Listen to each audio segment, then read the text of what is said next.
so before we cut anything on the miter saw, or I show how to do a miter or anything like that, to talk a little bit about wood. I have two examples here, but they're enough to be able to give you a better idea about how some wood is measured or laid out. So I have a standard 2x4 piece here.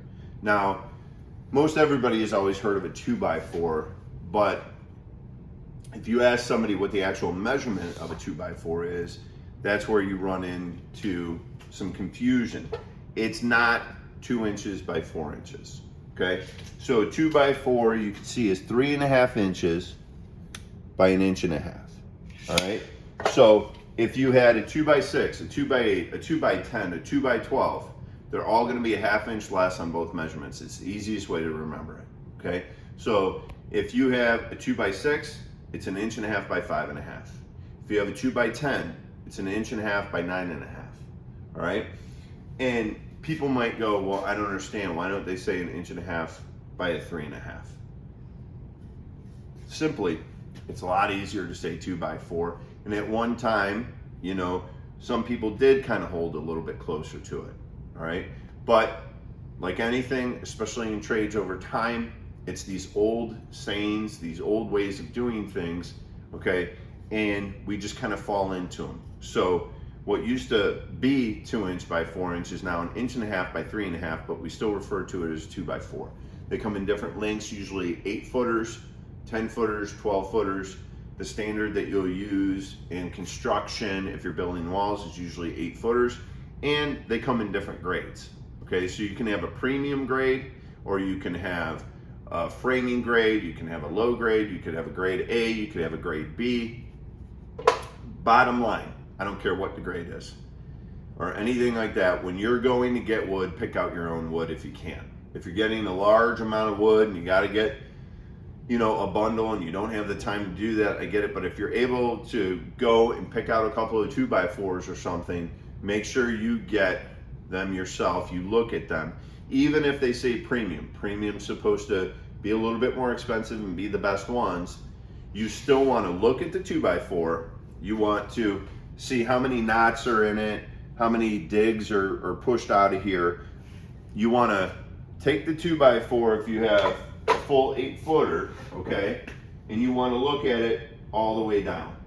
So what you're doing is you're shutting one eye, you're eyeballing it all the way down, and you're trying to make sure if it's twisted, if it's bowed, or anything like that. You do not want a twisted 2x4. A bowed one, you can get away with on some stuff. So bowed being almost like a banana shape, but not hopefully that severe. A twisted one, no good.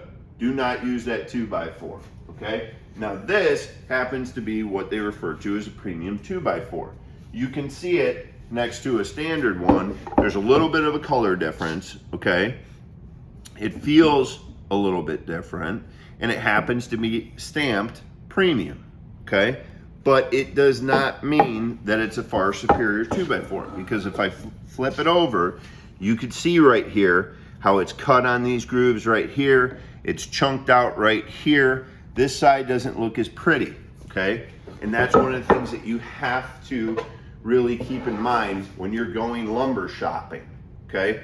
This is what they put face out, because this is what they want you to see, and they're counting on you to buy this without taking a look at the other side. So if you want a premium 2x4, make sure you go in there, you look at it all the way down, you check it, it's solid, it's not beat up or anything like that. But you take this 2x4, you go and you lean it up against a wall or something, and you walk away. It doesn't matter if it's premium or not. It's going to bow, it's going to twist, all right?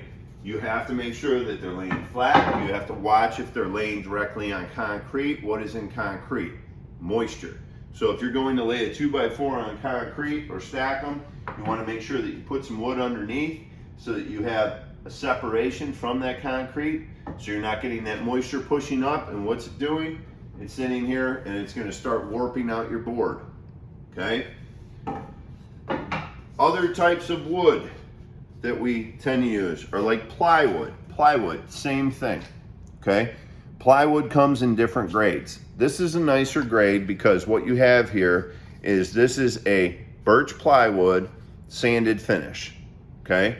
So if I'm ordering plywood, it typically comes in 4 foot by 8 foot sheets. No, it's not like our 2x4s.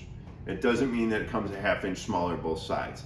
It's usually spot on, or maybe slightly smaller, okay? So a 4x8 is 48 inches by 96 inches. Usually that's what it holds to, all right?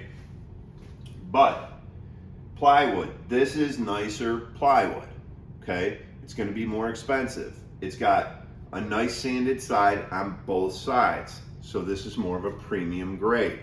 You can get unsanded plywood, you can get rough plywood, you can get other types of wood like OSB, which means oriented strand board, or things like that for building.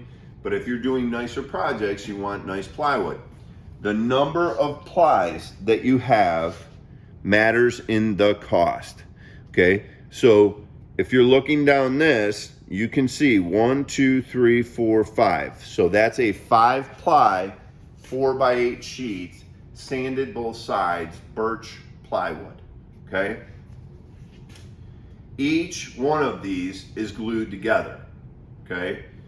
And if you're doing woodworking, okay, the nice thing about plies is if you want to notch out an area, you can cut a small groove through this ply, take a chisel, and knock that off and create a channel to put another piece of board in that we would call a rabbet, okay? And then if we cut a U-shaped channel, that's a dado, okay? But that's for another time.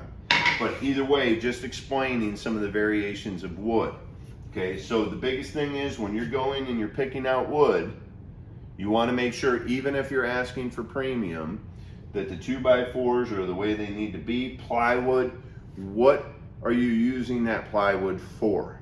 Okay, if it's not a finished product and it's just something for a sheeting, you don't need to get a sanded 5-ply. Okay, you can get away with other kinds. So make sure that you always research that for what you're using it for, because plywood like this might cost you $80 a sheet as opposed to an OSB or something that's not a plywood, okay? But it can act as, and that might be $30 a sheet. So it's important to understand the product, the wood, before you even start working with it.